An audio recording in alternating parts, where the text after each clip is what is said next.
It's the largest township in KwaZulu-Natal, originally established as a sugarcane plantation and named KwaMashu.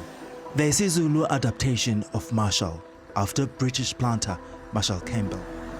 Created under the Apartheid Group Areas Act in the 1950s, KwaMashu became a focus of political struggle, enduring deadly clashes between ANC and IFP factions. Yet today it stands proud as a culturally rich and dynamic community with music, arts, and a strong sense of identity. For Dladla Mshuqisi, Professor Zethu Nkosi, and Sipho Magwaza, KwaMashu represents more than a place on a map. It represents opportunity, resilience, and humanity.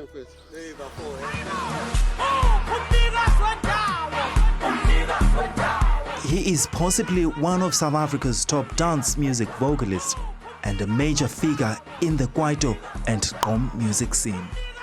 Dladla Mshuqisi, whose real name is Anele Dladla, is known for his high-energy performances and infectious choruses. These award-winning musicians' roots are firmly planted in this township. Ukuzalelwa KwaMashu ngizalelwe kwi-section ekuthiwa ka-H KwaMashu, then later on I moved on ngahlala ka-N, ngisahlala ka-N namanje. Ukukhula KwaMashu, it's nice. Ufunda nenhlonipho, kunothando. Abantu bengawubona uMashu bebe nalokho ukuthi KwaMashu mubi uyabheda, kodwa KwaMashu akunjalo up until uze uzohlala KwaMashu noma uzoyibonela ngamehlo akho uzowubona ukuthi uMashu unothando, kuyahlaleka, abantu bakhona. As a young boy growing up in KwaMashu, one of Dladla's fondest memories is how easy it was for him to make friends everywhere. Mina ke ngikhula bengile ngane ehamba yonke imizi, hamba idlala yonke imizi.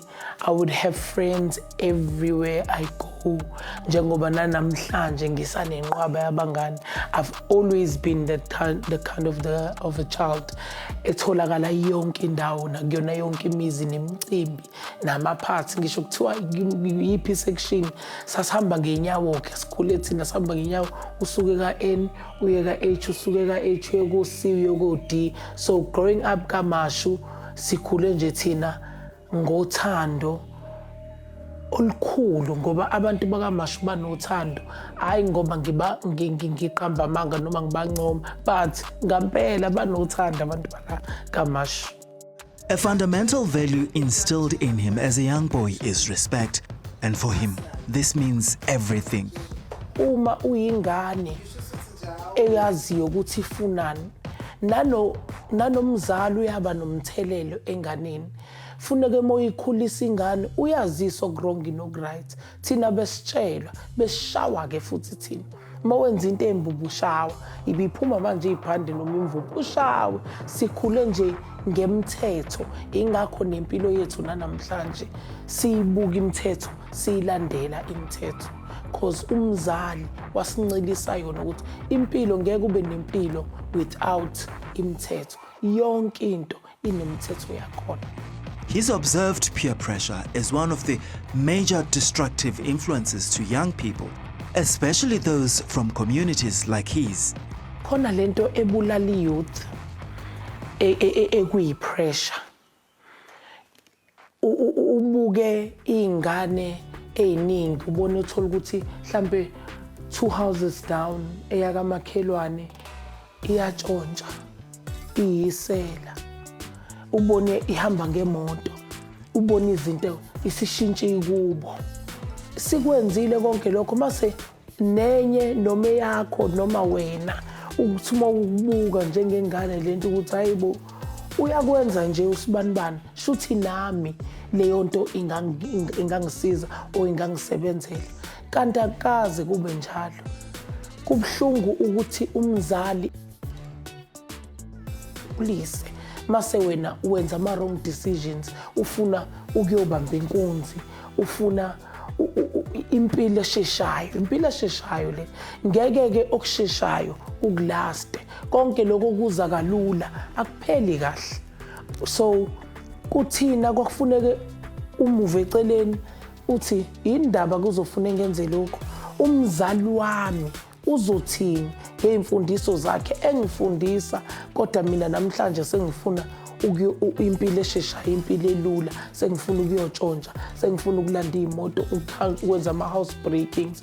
Yebo, iyona into esihluphayo elokushini ukuthi siba nale pressure yokubona impilo yomuntu owenza kabi, kodwa kuthina mase siyayiguqula lento siyenze kahle. Uthole ngisho nabantu bomphakathi bayamvikela kakhulu umuntu owenza kabi. For a man who has won several music awards, Dladla surprisingly admits music was never part of his plans. Mina ngikaze ngifuna ukucula. Angikaze ngikukhulekele ngisho ukukhulekela enkosini ukuthi baba ngenza umculi. No. Ukucula kwathola mina ngendlela. Mina bengiyifundela, mina bengenza i-catering ngiyi-chef. Angikaze ngithi ngifuna ukucula, kodwa uNkulunkulu wathi meyakhe impilo yami wakufaka ukuthi ngizoba umculi ngelinye ilanga. So impilo ngeke uzuyazi ukuthi ikubhekise phi noma iyaphi, but uma sekufikile ukuthi uNkulunkulu kubeka endaweni obungakaze wena uyikhulekele, leyo ndawo kube yinto ezoshintsha impilo yami. Mina nje ukucula kwashintsha impilo yami kakhulu, ngingakaze ngikucabange ukuthi kuyoke kushintshe. Namhlanje impilo yami inje namhlanje ukucula. So empilweni usuke ungazi ukuthi uyapi futhi ubhekephi up until uzofike kuleyo nto mase impilo yakhe yashintsha ngokuphelele. He reminds young South Africans to always understand that their current circumstances should never determine their future.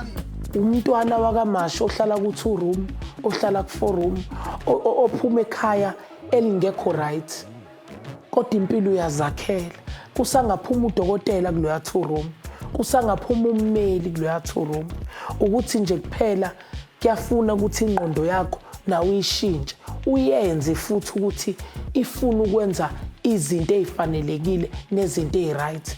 You can akusho ukuthi ngoba ukhule ulala ungadlile kungekho ukuthile, ukhula ngekhandlela, ugesi ungekho, sekukuphela kwempilo yakho. Cha, impilo yakho idinga wena ukuthi ingqondo yakho uyibeke esimeni esifanele kuze ukwazi ukushintsha impilo yakho yonke.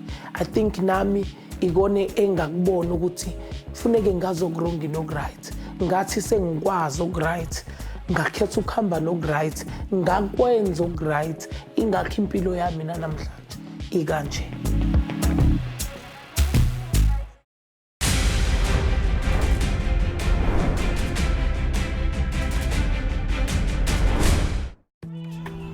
Professor Zethu Nkosi never misses an opportunity to tell others that she is a KwaMashu native. To her, KwaMashu is not just home, it's a place that set a foundation to the person she is today. Nkosi is the Executive Dean of the College of Human Sciences at UNISA, the biggest university on the African continent. Even at the height of her career, she still carries the fond memories of growing up in KwaMashu. What I remember very vividly is that at home there was freedom. There was freedom to dream, there was freedom to do anything, because if I remember very well, I dreamt as an educator from a very early age. You know, even playing, I would play with my friends, mimicking being an educator. And then my parents allowed me to dream.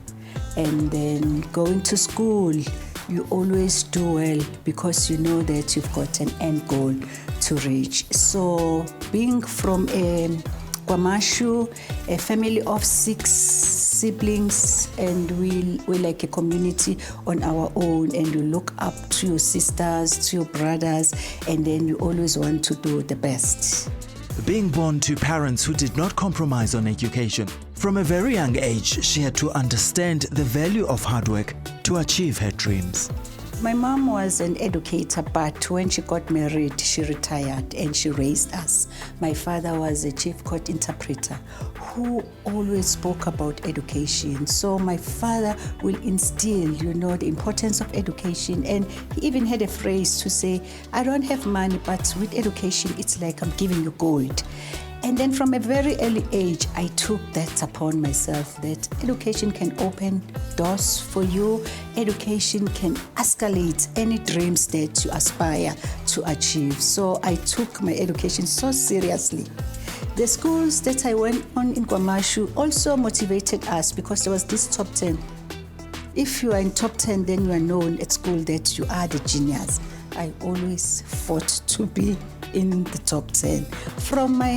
From the early ages up until I finished matric.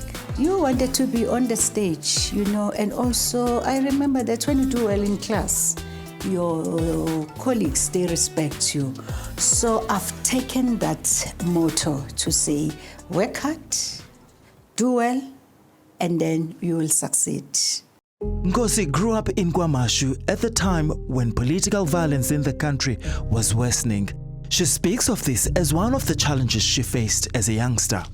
Now, when I'm reflecting, I can remember that we did not have role models. So lack of role models, and also it was during the political killings because, the ANC and the IFP, and then there will be those killings, and then you will always be in a state of fear, of going outside, and you are expected to go to school, but also you are scared of your safety, and also a violence around, the township, and then, those were the challenges.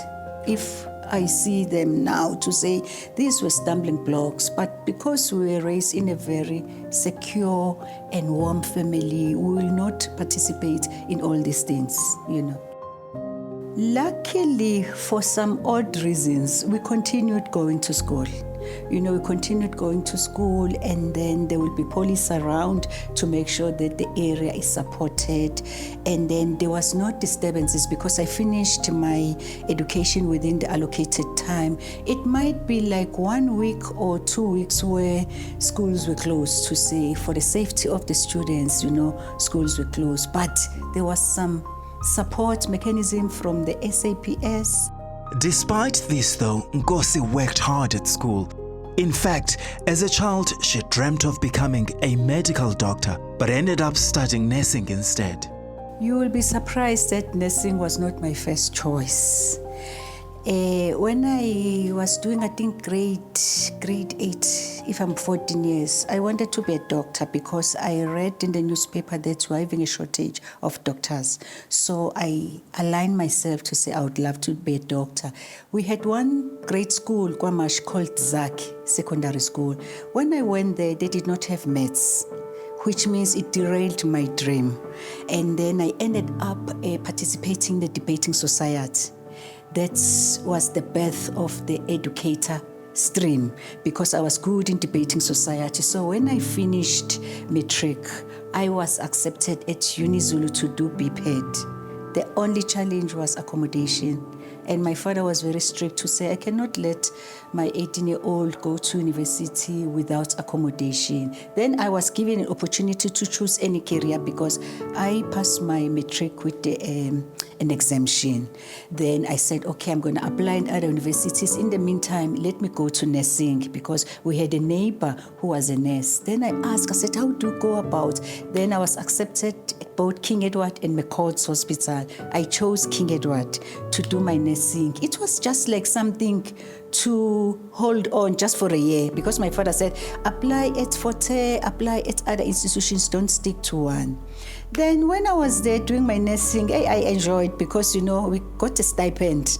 And then we were staying in the nurses' home. And then even what I noticed is that even you get beautiful because you are being taken care of. Then my father reminded me to say, hey, girl, you said you're going to go to varsity. I said, Dad, I'm fine here. Then I did my nursing. I did my nursing, I finished my nursing because I had this dream to be an educator. Even with that achievement in the bag, she was still determined to become a doctor. Because I had this dream to be an educator, I continued, So when I qualified, I registered here to NISA.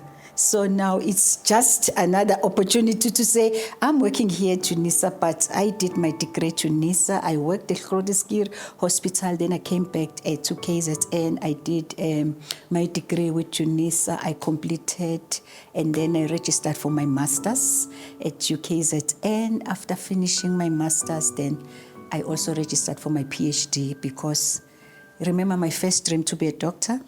That was derailed because of not doing pure mathematics. And I said, now my dream will be fulfilled because once I do my PhD, I will be a doctor. And then I'll be the doctor of nursing education. That's my journey. In a way, you have realized your dream. I've realized my dream. Ngosi's passion for her work and education has taken her around the world. She's even ended up teaching in the United Arab Emirates, where she promptly had to learn to fit in. I spent 3 years in the United Arab Emirates. I was employed by the Ministry of Health to teach in the nursing college in Fujairah, which is like 80 kilometers from Dubai. Being disciplined and principled, remember I'm a Christian, I'm working in the Arab world. I respected their culture, I respected their religion, but I stood firm on my Christianity. Nothing was gonna change from who I am. The second thing is the language. When you go to any country, you need to understand their language, their culture, and their religion. So now it was a toll on myself that I'm teaching the students, but I don't understand their language. Then I devised ways on how I will learn the language. Within 3 months, I was good now when it comes to Arabic language because I had to accompany students to the clinical area. I had to make means of how I learn their language, which means taking their articulation, writing the notes down, and asking a colleague to interpret what the student said, and then I compiled my own vocabulary so that when we go to the clinical accompaniment, I'm conversant with what they're saying. And also remember the language, the way it's written is very complex. So I had to take like some smaller notes to say when it's the word like this, it means this.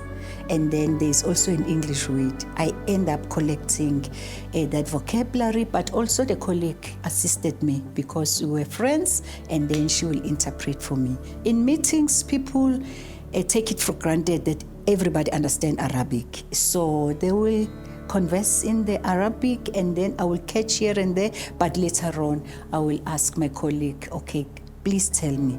But it was an effort that I did, and also the intervention that I designed on my own to understand their language in such a way that students were surprised. Taibo, she understands now if we discuss, and then it helped me. To date, Ngosi has supervised around 50 masters and several PhD students, something that speaks to her belief on the importance of mentorship. I've learned that if you mentor a person, then a person will come up good.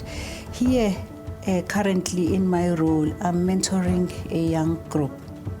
I'm focusing on young women because I want them to do well so that they take a senior position. I've produced good results because currently I've got 3, they finished their PhDs. I've got 2 who were promoted to professorship, and I've got 3 chairs of departments. So I'm mentoring that group. Now, because these ones are exiting, I'm starting a new group where I mentor them on their research publication, on their teaching, on all the avenues that can be opened if they do good. And then in my township, remember I'm a staunch Methodist church. I love my Sunday school, and I love young girls. And then I'll also mentor them, like, you tell me about your dream.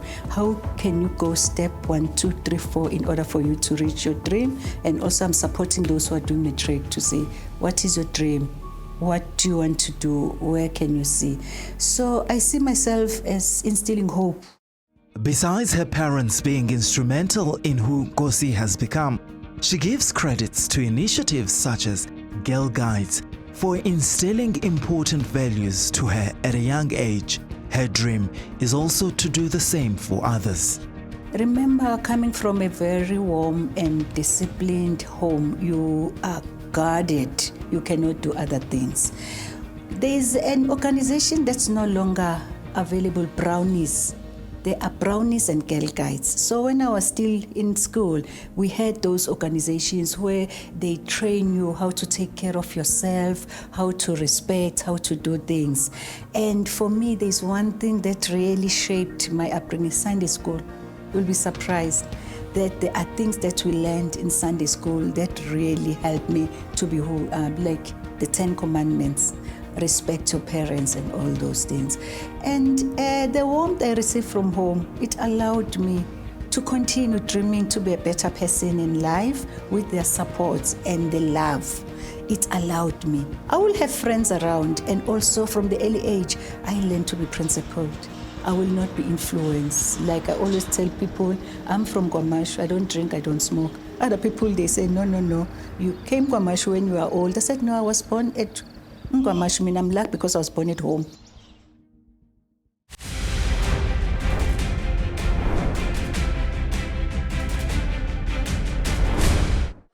Sipho Magwaza is undoubtedly one of the most popular headmasters to come out of KwaMashu. He's a visionary that turned one of the oldest schools in the township into a beacon of hope, not only for the pupils, but for the community. Magwaza, a principal at Dr. John Langalibalele Dube High School, remembers life as a child in this township. I'm just reminded of the dusty streets here of KwaMashu, where we used to play with friends. At some point, because playing with friends, you end up getting into some mischief, punishable of course. We will take that punishment gratefully when we are engaging in all sorts of unacceptable behavior as youngsters. So that's one part. But playing was the major of the activities that one might always think of, because growing up, always think about when I wake up, where are my friends? What are we going to play today?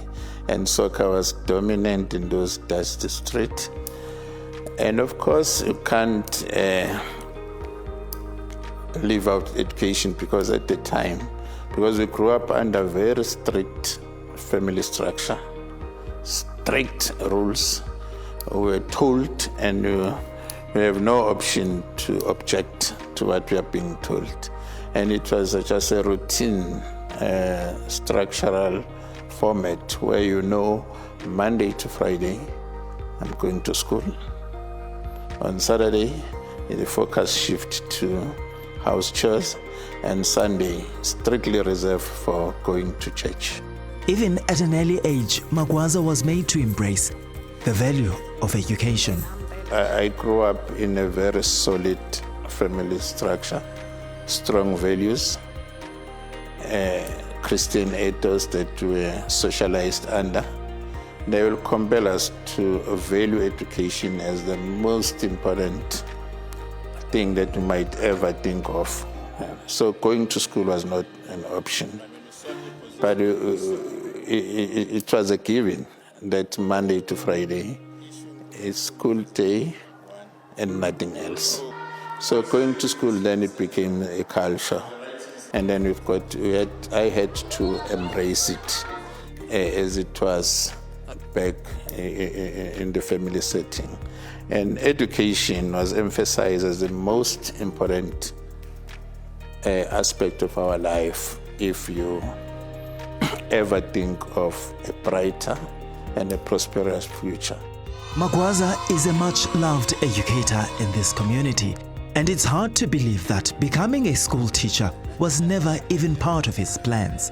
In fact, he wanted to contribute to the health sector, something that resonated with him because of his own personal struggles. Not necessarily so. I was just influenced outside home to get into education. Initially, Growing up, I was also troubled by, maybe you saw I've got cotton wool in my left ear. Time and again, I was troubled by the ear problem. I used to go with my mother to the local provincial hospital at King Edward. I used to see these people with lab coat, white lab coat, in their neck.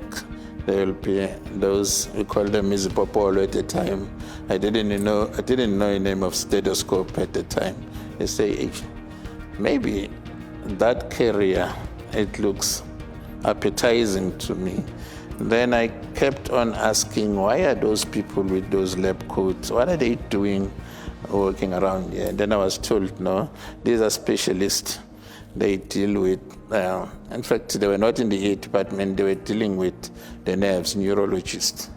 I said, no, I might be interested then to go to that field of study. Until such time, I saw my teachers at school, Monday to Friday, the way they were so passionate about their work, the way they were caring for us, the way they were leaving us in the same community as we were living. And I became interested to say, no, maybe I should follow this path. That is how I got interested in education, over and above the circle of friends that I have. Most of them, they were already in their first year at the College of Education. They kept on inviting me when I finished matric to join them to education. That is how I end up having them. Magwaza recalls the challenge of navigating life as a youngster during the time of political violence in the township. Each one of us, including myself, have to adapt and navigate through that space and focus on the job at hand. That was to complete matric at the time. The most challenging part was that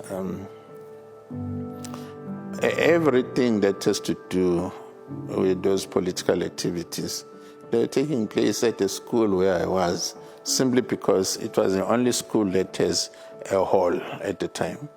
So all the preparation, mobilization, and organization of whatever activity that was going to take place on the day, we will assemble in the same hall. And that was a total disruption when it comes to our classes. That was one issue. But besides that, Magwaza also had to balance the challenges that comes with being a middle child at home. I'm not the first one at home. I'm not the last one. You know the difference, the difference in terms of treatment. When you are the first one, you get that utmost respect. Then if you're the last one, you're a spoiled brat. I'm right there in the middle. and believe me, being in the middle, I just learned to forget about being the first one and the last one, and what I observe in terms of the treatment at home. I just focus on the job at hand. I used to, growing up, in the balancing act that I was talking about, that of going to school, doing house chores, and going to church as it was required in the formal settings, I will find space to go and buy some stuff. Like I grew up selling fat cook magwinya. I'll go house to house selling those and saving. I graduated from selling a magwinya to selling peanuts. I will go to the railway stations, which is about 10 kilometers away, walking distance from home, to sell those peanuts and save. Why I was saving? I know at school I need to eat.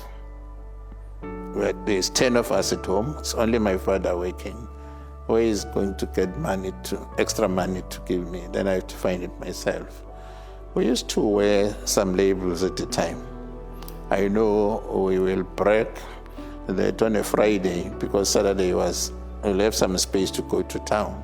At a time, at our time, you won't wear whatever you want to when you go to town. You need to look smart. And for you to look smart, then we'll be bragging about those labels at the time. Like in your case here, you're talking Louis Vuitton and Gucci. We had our old Louis Vuitton and Gucci at our time, which will break about, which were very expensive at the time. For you to wear a 32 rands 99 shoe, the Flosham shoe, you were in the top brass there. To wear a Topshire pant, you were in the top brass. A Pringle shirt, top, and a Scotford underneath t-shirt. Those were the brands at the time. And parents at the time didn't have money to do that. Then you have to find a way in space to get into that. That is how I navigate that space, by selling peanuts. Then after peanuts, then I went inside the train now with a box of apple, where I went from one station to another and doing that selling. And that's how I earned some of the entrepreneurial skills and the saving skills which kept me going.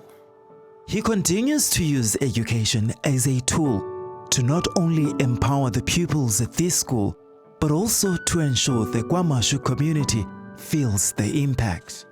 If I can say personally, because I'm trying to portray a status of a role model to them by looking at those values like respect, integrity, honesty, and instill a sense of hard work and commitment.